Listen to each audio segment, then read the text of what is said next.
I am faking all my neighbors out with these artificial flowers, and I am so happy about it. Love this set in particular. I like that it has the little yellow wildflower touch with the red, and this one has more of that yellow ochre mustardy, more of a wheat vibe.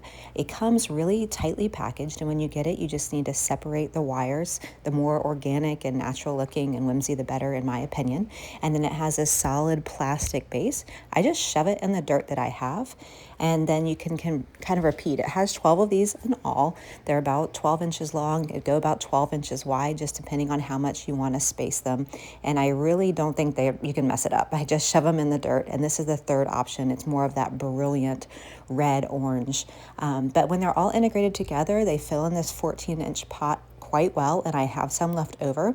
And I'm integrating, these are real, these are artificial, and then these are real snapdragons, and I used the rest of the package that was left to kind of fill in the back of this pot. So in those transition months, I'm using real, then the pink, and the yellow are artificial, and then the grasses are real, and I've just shoved that orangey red color into the middle of it to just give a pop of color as those grasses are beginning to die down for the winter season.